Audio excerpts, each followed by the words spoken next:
name is Grace Ross, and I'm here with Kate Palmacelo and Sarah McKee, and we're here to talk to you today a little bit about your ability to fight foreclosures, which is actually way more than you think. So you want to tell people a little bit about who you are? My name's Kate Palmacelo, and I'm a single mom living in a house that I bought in Lunenburg when I was 22 years old. I've been fighting the foreclosure crisis for many years, and with Grace's help, I've had a lot of great success with my court case. So far? So far. And this is Sarah McKee. You want to tell people a little bit about who you are? Sure. I used to be a federal prosecutor, and when I moved to Massachusetts, I happened to meet Grace and get interested in foreclosure issues, and I've been working on them for the last couple of years. So we're all part of an organization called the Mass Alliance Against Predatory Lending. We shorthand it as MAPLE, and I'm the coordinator. And what we wanted to talk you through a little bit about is if you've been foreclosed in the past or you might face foreclosure in the future, you have rights and you have the power to have a real impact on what happens. We spend a lot of time with the very powerful and very wealthy telling us you can't, you're not smart enough, you're stupid, it's all your fault. None of that is true, and that's what we're here to debunk today. So you want to tell people how you got into the crisis and what happened in terms of trying to do something with a home? So when I originally bought my house in 2002 as a first-time home buyer, I was only 22 years old, and unfortunately I broke up with my fiance. So in 2008, I was forced to refinance on my own. I took, I guess, whatever loan was available to me at a time as a single woman. So it was an adjustable, subprime, predatory loan. Bad news all around? All the way around, yep. I realized, once the payment had gone way up, that it was a little bit too much for me to take care of, so I tried to do the right thing and put the house on the market. It was on the market for about a year, and unfortunately, even though I had paid that many years, I was underwater, so they told me I had to pay $20,000 to get out of the mortgage. So if you sold the house, you were going to have to find $20,000 to put into the sale. Instead of building equity like it should have been. So I was forced to file bankruptcy. And then from there, I had already moved and was in a new apartment, and the second winter of heating the house that I had filed bankruptcy on, I decided to move back because I couldn't afford to maintain two houses. And no one had come along to buy it? No one had even contacted me whatsoever. So I moved back to the house and was finally contacted in 2012 by Bank of America. And they had offered me a modification program, so I sent in all my paperwork in order to get approved for that. And before I even got an answer... Slow you down a second. So that was to try and get a loan modification? Yes. To make it affordable? Yes, and in that modification that they offered me, they made it clear that they knew that it was a subprime predatory loan that, according to the federal bailout, that they were supposed to modify. Before I even got an answer from them, it was then reassigned to Greentree. So I had to start the entire process all over again. So after sending my paperwork into Greentree multiple different times... Yes, you're responsible for deforesting a whole part of the planet, I'm sure. I had gotten approved for a modification that was way higher than fair market value, way higher than what my payment was before. So why modify? It's worse than what it was. It was completely ridiculous. So at that point, I had totally given up and decided to take their deed in lieu program, which meant that I would basically just sign my name off and give them the house for nothing. About a month And they were all excited about it. Oh, I'm sure they were. But a month later, they sent me a denial letter saying that they did not have a clear and marketable title. They didn't want the house that they had messed up the title on. Well, because I had title insurance, so I know I didn't do anything wrong with the title.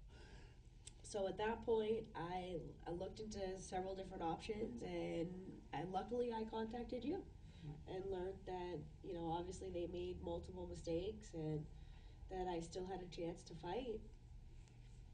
So tell folks a little bit then. So who did you connect with, and what happened for you? So I looked at my local organization, which would have been WAFT, the Worcester Anti-Foreclosure Team, and I went on the MAPLE website, Massachusetts Alliance Against Predatory Lending, and then I actually set up a consultation with you. You went through all my paperwork, and we just waited for them to make the next step, which was to actually foreclose and hold a public auction at my house. Okay, and so we're going to get into the public auction in a second, but did something change for you when you connected with a local organization? Yes, I guess I finally had some hope come back to me, because I had totally given up and was petrified and scared, and for many years I kind of felt like a failure. I mean, I had a good job. I bought my first house when I was 22. My grandfather, who grew up in the Great Depression, had told me that the best, safest way to save your money was to buy a home, and that it became a generational thing to pass down, to your children. And unfortunately, I guess I got caught in that bubble, and even though I paid for that many years, I had built absolutely no equity in my home whatsoever. So one of the reasons I asked Kate about what her experience was finally connecting with a group is that if you've been through a foreclosure or you're fighting a foreclosure by yourself, we feel like that's overwhelming, and really strongly encourage you. The difference, well, as you were saying, when you connect with people. Yeah, the support that you get from people, because your self-esteem gets ruined, and you really do. You feel hopeless and lost and like a failure. Years and years of failing. So I'm going to take you to the moment of the auction. So some folks show up at the property with a clipboard. And so what happened in your situation? Well, luckily, because I had contacted the group, I had a lot of support, where they held an entire protest and videotaped the auction. So, at least I didn't have to go through the whole thing alone, because it was very emotional. How old was Jax at that point? He was there. He wasn't walking yet, so maybe he was 9 months, 10 months? Yeah, so that's a big deal for your son. Yeah, I probably wouldn't have been present if I hadn't contacted you, because I wouldn't have wanted to witness it. Yeah, did you? Oh, yes, and actually I had never been to a foreclosure auction before. And so this is how we met. Yes. And I arrived a little bit later than I intended to. So, what were there, 10 or 12 people there? Yeah. And there was an auctioneer, and he was out in the street. And there were some people who'd come to bid on the house. Which is scary. I mean, how did you feel when you saw that? Very scared. Yeah. So there's a lot of things that go on at an auction, and we try and protest them, and there's actually materials on the Maple website, which is www.maapl.info, that will help walk you through things you can do to protect yourself at the auction. And things actually went not the absolute best, which is when you get a postponement, but the second best, because the investors who came got scared off by the fact that Kate was ready to fight. And it makes a huge difference in terms of saving your home and saving your equity in the home, even if you don't end up staying in the home, to have help at the auction and to protect yourself. So I'm going to keep us moving just because of time. So the bank bought back, but it turned out it wasn't the bank you thought it was. No, because I assumed it was Green Tree, who had been sending me my bills the entire time. It was actually Fannie Mae. And so then what happened? So then about 2 months passed, and I got a 72-hour notice to quit, is what it's called. Right, and that's very scary. Extremely scary, because it says you basically have 72 hours to vacate the premises. But legally, that's not what it means. It's actually just the first step in an eviction process. And we strongly encourage folks not only to stay in the home because it's your home, but it also turns out that legally you do better if you stay in your home and let them evict you. If you try and sue them, then the shoe's on your foot. You have to prove everything, whereas if you wait till they're evicting you, then it's their court case, and they have to prove everything. So then a couple weeks later, I got an actual court notice, which gives me the option to go to court to present my case. And so they give you a date, and then usually there's a date before that where you have to file what's called an answer in discovery, which is a whole bunch of documents that you want them to prove to the court. So basically to find out that they followed the law and went through everything legally. Didn't follow the law. So it's our opportunity to get all of the documents that they would need to prove what they did was legal, or as we usually find out, it mostly proves that what they did was illegal. Illegal, yes. So what was your experience trying to get together for court? I know that you found out the lawyers they had hired were some of the most expensive lawyers in the state, and you weren't in a position to pay for a lawyer. No, I was not. No. At first, they had just the regular lawyers, and then I think after my answer in discovery was filed, then they hired another firm. So it was like 5 lawyers on me. It was scary. It was very scary. But because I got education and support, going to the meetings, and from the group, I was able to gain the knowledge. I mean, not only learn the laws that you need to know that they have to follow, but also just be educated in how to defend myself in court. Like what? Just an example. Like the right to cure period, that What helped you in court, though? What do you think was most helpful for you in court? basically knowing that I had support there. So a team of folks came with you, sat in the bleachers, cheered you on. It cheered me on, yeah. Just knowing all the mistakes that they made, so that I knew that I actually, had a reason to be there. So when you started out, you didn't think the bank had messed everything up. You knew you had a bad loan, but you didn't realize that they had. I knew they messed everything up, but it's like very intimidating because you're taking on someone who is big, someone that you'd never think that you'd be able to fight against. Right. And were you nervous standing in front of the judge the first time? Oh, yes. Very nervous. But you're in one piece now. I am in one piece now, yeah. And proud of myself that I did it. Because you never would have thought you could do it. No. And I feel like the bank shouldn't be getting away with doing all this to people.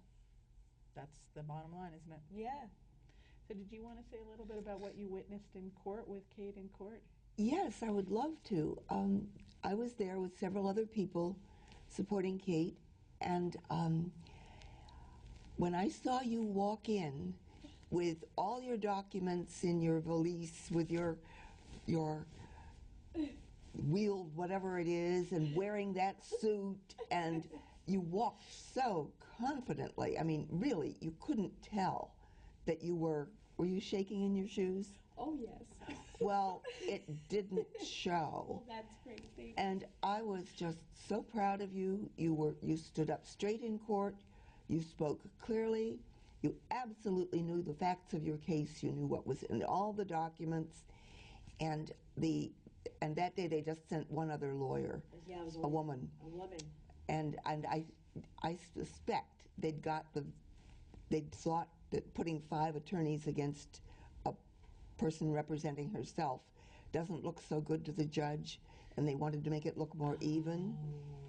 I'm sure it was the appearance of it. Because the first time they had 5 lawyers there, I think they did that to scare you, and then you didn't scare. Yes. And so then they tried something different. Yes, they sent just one small woman lawyer. And then there were 5 of us there, I think, supporting you in the bleachers. And I had 2 favorite parts. And my first favorite part was when the judge turned to you and said, well, Miss Palmacelo, this is after she said, well, you can't walk in here with all these documents and expect the court to look at all these documents, or words to that effect. And then later she turned to you and said, Miss Palmacelo, what do you think should happen here? And you said clearly, respectfully, you said, I think someone should look at the evidence. There is no more perfect answer to that question. It was brilliant. And my other favorite part, and this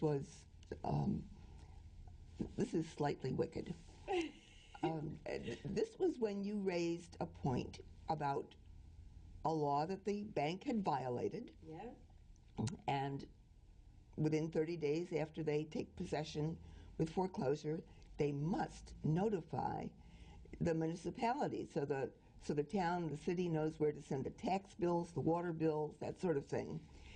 It's in the statutes. It's a matter of strict liability, and that's what you said. You said, Your Honor, this is a matter of strict liability. And the judge said, yes, but you can't use that to win in here. And I thought to myself, reversible error. So this is a really important point that even if you lose the first time, what you want to look at is things that the court did wrong as well as the bank, so you can appeal. Right. Well, and I want to backtrack for our listeners a little bit. So Sarah's background is as a prosecutor, right? She's one of those folks that's used to getting up and having to make an argument in court against somebody who did something criminal. We're mostly dealing with situations that probably should be criminal but are being seen as civil right now. So we don't get to have prosecutors to prosecute our cases for us. We either hire a lawyer or people have to stand up and do it themselves. So Sarah's got quite the eye for this kind of stuff. So what is your sense of sort of like, sort of looking at Kate, who, in her first hearing had never stood in front of a judge and was terrified, and I wasn't there, but she called me and said, I think my knees were shaking. What was your sense? She was on, your third appearance at that point where you had to make the full argument? Yeah. My other appearances were short compared to this one. This was my full argument. Oh, this was a good 40 minutes. Yeah, it was a long time. Yeah. So what was your impression? You did a better job on your case than 9 out of 10 lawyers could have done. Do you have advanced degrees? Thank you. No, I don't. not in law, anyways. Yeah. So the reason I ask you that is because I think people find, first of all, the idea of going in front of a judge is just terrifying. It is. In and of itself. And I think that this stuff where you've been told for years you can't understand it, you just got to sort of like do your best and try and argue with the bank if and when they'll ever talk to you, that it's really hard to get up and feel like, oh, I could know what I was saying. But you took a lot of time, right? You read through a lot of stuff. And tried to learn the laws. And then not only that, but learn their mistakes. Right. So we went through each document for our listeners. We went through each document, read through them, and literally said, oh, look, here's where they said this, but they were supposed to do that. And in your case, the big underlying issue was that you thought the party that was sending you the bills was the party that actually had the mortgage and had a right to foreclose, and it turned out they never ever had the mortgage. I think that's what most people think, though. I don't think most people understand that there's a hidden party versus someone who actually owns it. Right. So the party that actually owns your mortgage, the easiest way to find them in theory is to go into the Registry of Deeds, and again, on the Maple website, www.maapl.info. There are some legal documents you can read your way through, and they'll explain some of these differences, and they'll tell you how to get onto your Registry of Deeds and find documents. But it turns out, in your case, and in lots of the cases now, the party that's even at the Registry of Deeds isn't the party that actually has your mortgage. And that's what my case is, The party, it was Green Tree that's at the Registry of Deeds, but they don't own my mortgage. So this is really important. And how did she do on explaining Fannie Mae's role? She did beautifully. I mean, this is, I think, hard for people to get precisely because as you said, you assume that you know who owns your mortgage because that's who you're dealing with. And here it turns out that Fannie Mae had bought your mortgage loan 2 months after origination, within 60 days. And the important part of that, too, is if I had known that way, more previously, Fannie Mae is supposed to have this country's best modification programs. They have the best loan modification programs. Were offered to me. None of them. Yeah. So, and actually on Fannie Mae's own website, folks will remember Fannie Mae and Freddie Mac are the big supposedly guarantors of mortgages, but actually they directly own about 50 to 60% of the mortgages. And Fannie Mae in particular has a whole bunch of programs for people, and if you go on their website and you look up your mortgage, there's actually a place to look up your mortgage, and they own it. They will tell you if they own it in most cases. And on that page it says it's very important to know who owns your mortgage because that's how you get things figured out. So on their website they're saying to you, this is critical, you've got to know this, but when it comes to looking up something where you're supposed to be able to at the Registry of Deeds, which is like our public library of who owns a piece of property or who has an interest in a property like a mortgage, turns out you can't get the information there. It's kind of like they remain hidden from origination until foreclosure. They do, and they don't want their name in the registry, but it means that you don't have the information that you should have necessarily to fight your rights. So you have no fair chance to even modify it. Right. So just to give people a little more background before we sign off here, you actually role-played with people. Yes, right? I People did. actually peppered you with questions Yeah. and made you practice. Yep, and it helped a lot. Definitely helped a lot to know what I was going to say, and to feel more comfortable in court.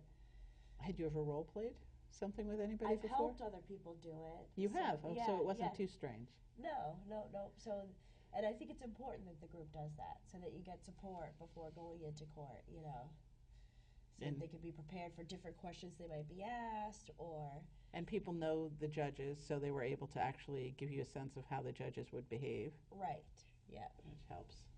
So that's awesome. So what, just before we close, if there was one thing, somebody who's listening to this, who, you know, has a family member who was, you know, maybe facing a foreclosure, or maybe knows somebody who supposedly lost their home to what they were assuming was a legal foreclosure maybe 8 years ago, what would you want them to know?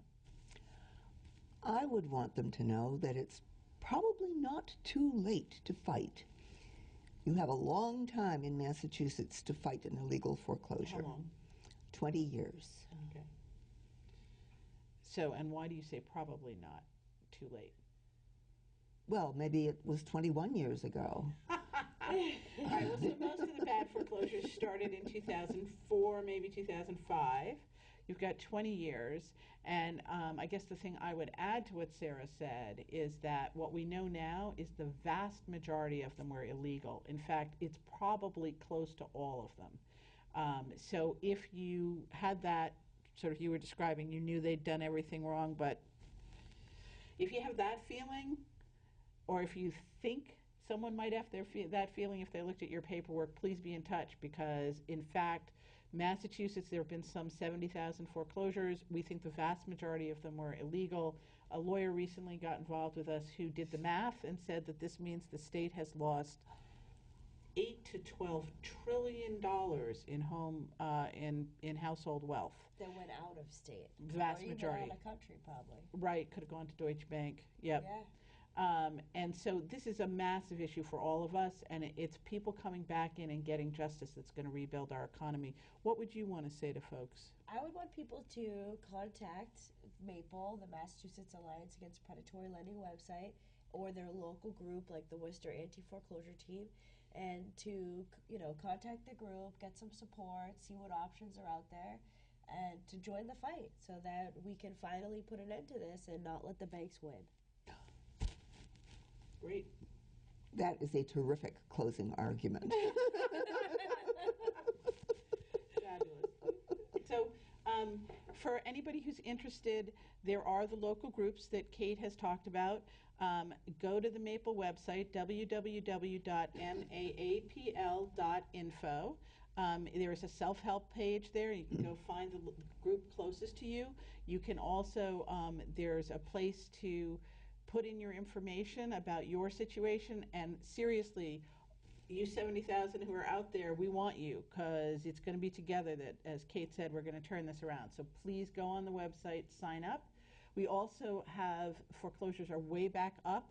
We're looking at rates approaching 2011, which was the second worst year, and they're still climbing all across the state. So someone near you, even if you're not somebody who owns your home, or you're somebody who owns your home and you're not anywhere near in trouble with your mortgage, someone near you is. And we are working on building teams across the state to do what Kate said made such a difference for her, which is to have folks like Sarah, who may not be facing a foreclosure herself, show up and be there at the auction, and protect our neighbors. You know, you reach back to you know, the Great Depression and previous times. The way that foreclosures stopped, even coming into the American Revolution, was when people stood on each other's property and told the banks that they were not allowed to take someone's home illegally, and we really need that. So that's something else you can do at the Maple website, is to sign up to be a volunteer and to back people in your local area. It's very important, and we want to make this increase in foreclosures, we want to make be radically different for the banks. We don't want them to feel like they can get away with it anymore, and it's going to be each of us standing up for our neighbors and rebuilding that web of life that You know, for those of us who grew up in a neighborhood where you got yelled at by your friends' parents if you misbehaved, yeah, those kinds of communities. You can also call and leave a message at 508-630-1686. That's 508-630-1686.